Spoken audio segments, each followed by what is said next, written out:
señalar que el domingo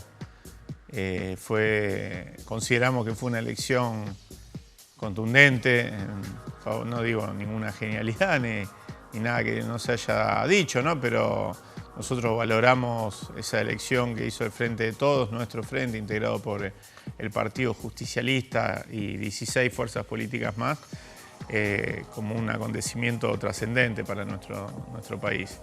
Después de 3 años y medio de gobierno de Mauricio Macri, de aplicación a rajatablas del manual de políticas del liberalismo económico, que parecían haber sido desterradas con el estallido del 2001, evidentemente una parte importante del pueblo argentino, mayoritaria, ha decidido que esto no va más.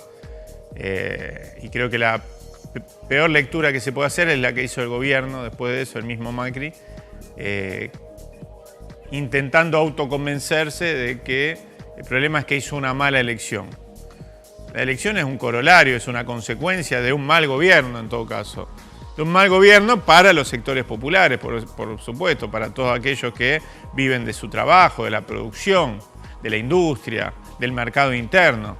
Y un buen gobierno para los sectores de la especulación financiera, de privilegio económico, los sectores que tienen que ver con el complejo minero exportador, con una parte de la capa superior del complejo agroexportador, las corporaciones energéticas que se llenan los bolsillos cada vez que a los argentinos, a las argentinas nos tiran un tarifazo por la cabeza, ¿no?, de los servicios públicos esenciales. Entonces, todo eso fue puesto sobre la mesa por parte del electorado, por parte de los argentinos de la Argentina, y se actuó en consecuencia mayoritariamente. Y creo que es una señal muy fuerte, y entiendo que en octubre se va a profundizar esa señal. Porque más allá de nombres, acá lo que se discute es eso. 2 modelos distintos de país. No quiere decir que lo que nosotros propongamos es un modelo infalible o que seamos mejores por condiciones personales o lo que fuera. En realidad es un proyecto, es el único proyecto en discusión, en danza, en este proceso electoral que tiene una perspectiva de futuro, y eso es lo importante. Tiene una perspectiva de futuro porque incluye al conjunto de los argentinos, al conjunto de la Argentina, porque se funda básicamente en la defensa del mercado interno, la defensa de la industria nacional, la defensa del trabajo local,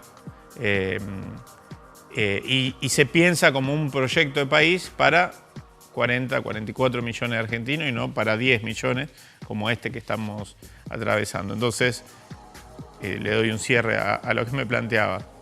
La elección fue una consecuencia lógica, esperable, más allá del porcentaje que sorprendió a propios y a extraños, pero más allá de ese porcentaje y esa diferencia holgada, era previsible y nadie, de alguna manera, tenía en su cabeza la idea de que Mauricio Macri podía triunfar en estas PASO.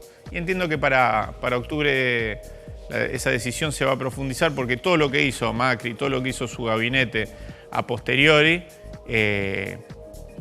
termina marcando que es un gobierno que lo único que le interesa es hacer concesiones a algunos sectores de la sociedad, de esto a lo que hacía referencia, los sectores populares, los trabajadores, las pymes, los empresarios nacionales, solamente por una cuestión electoral. Pero todos sabemos que todas las medidas que han propuesto en estos días tienen fecha de vencimiento, que es el 27 de octubre a la noche.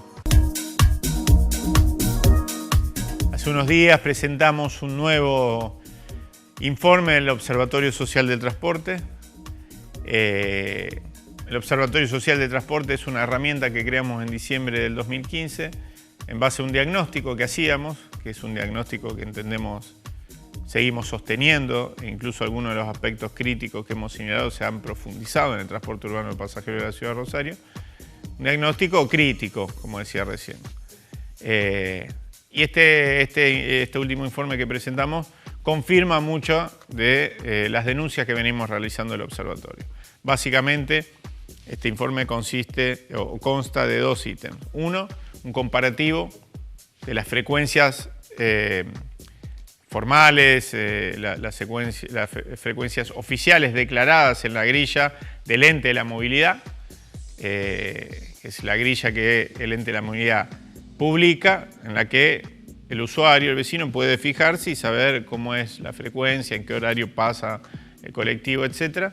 Y ahí nos encontramos con que, como venimos denunciando hace tiempo, desde el 2016, que es la referencia que tomamos en el pasado reciente, los horarios de invierno de 2016 con los horarios del invierno 2019, el que estamos cursando, y nos encontramos con que hay un retiro sustancial de unidades en la calle, fundamentalmente de las empresas privadas.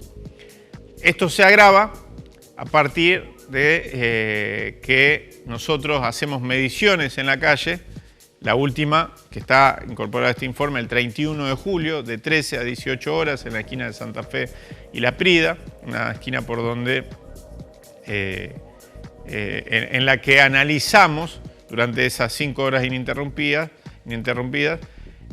la frecuencia y otros estándares y otros parámetros, ¿no es cierto?, del sistema de transporte sobre 24 líneas de transporte urbano de pasajeros de Rosario, el 41% de la flota o de las líneas del sistema.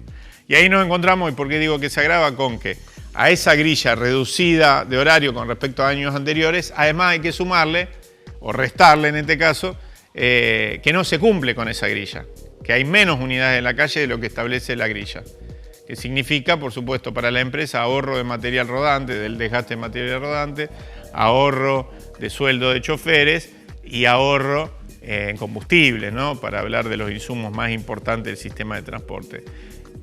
Y hay un incumplimiento importante de esa grilla que establece el Ejecutivo Municipal. En el caso del Cacique, que es la empresa que se incorporó el 1 de enero, un 10% de incumplimiento, es decir, si tenían que prestar en determinada parte de esa franja horaria 100 servicios, prestaron 90.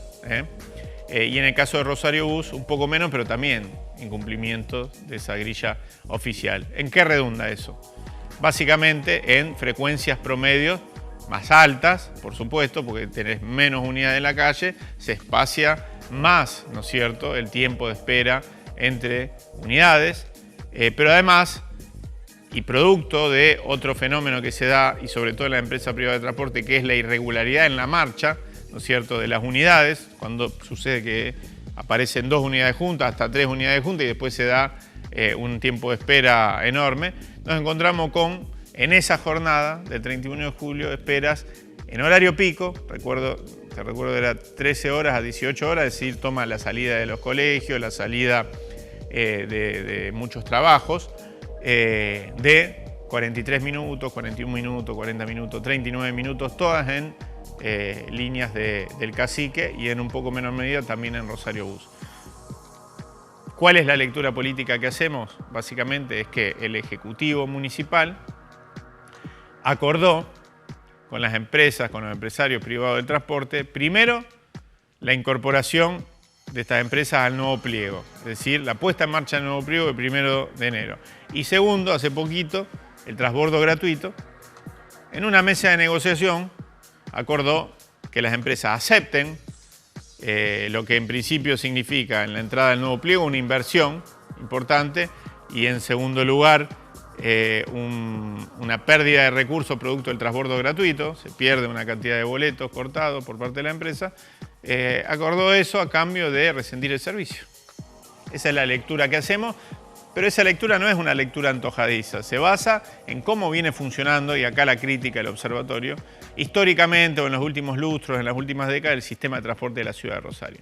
Viene funcionando en base a acuerdos entre el Ejecutivo y empresarios privados del transporte que siempre van en desmedro del usuario. Siempre se ajusta por el lado del usuario. Y esto nos reafirma en un planteo histórico que venimos haciendo, o por lo menos en el último tiempo que nosotros creemos que tiene que suceder en Rosario, que es que el Estado se tiene que hacer cargo de la prestación del servicio en su totalidad. ¿Por qué? Porque hoy los privados terminan sirviendo exclusivamente para que el Estado descargue toda la falencia del sistema de transporte sobre o haga cargo a las empresas privadas de hacer el ajuste. Pero el usuario no elige si se toma un colectivo de Movi o si se toma de Rosario Bus del Cacique. Se toma el que le toca en el barrio. Entonces, pobre de el que le toca, como por ejemplo en la zona de Empalme, Rosario Bus. Pobre de el que hoy le toca el Cacique y que en otro momento tenía un servicio mucho más aceptable por parte del Estado, que eso también hay que señalarlo. Nosotros, cuando hacemos los informes, señalamos los aspectos positivos y señalamos que el Estado municipal siempre tiene las mejores prestaciones, y señalamos en este último informe que Rosario Bus trasladó hace un tiempo líneas o que el Estado municipal se hizo cargo de líneas que eran de Rosario Bus, pasaron a Revistar en Móvil, y esas líneas, a diferencia de las líneas privadas, que están gestionadas por los privados, mejoraron sus prestaciones, pusieron refuerzos, mejoraron los coches, etc. Entonces, nosotros esto lo valoramos y lo decimos públicamente cuando presentamos un informe, pero también eso explica o nos da la razón en el planteo que hacemos. Es el Estado municipal el que se tenía que hacer cargo. Por supuesto, esto habilita la discusión sobre, bueno, cómo lo vamos a financiar. Claramente, ahora también hay que discutir qué es el transporte, y nosotros decimos que es un servicio público esencial que no solo le sirve al usuario, sino que le sirve a la actividad económica de una ciudad. Si mañana se cae el sistema de transporte de la ciudad de Rosario, el que pierde es el comercio inmediatamente, las entidades bancarias, las industrias, todo lo que, el sistema educativo, todo lo que funciona en base o gracias al sistema de transporte urbano de pasajeros.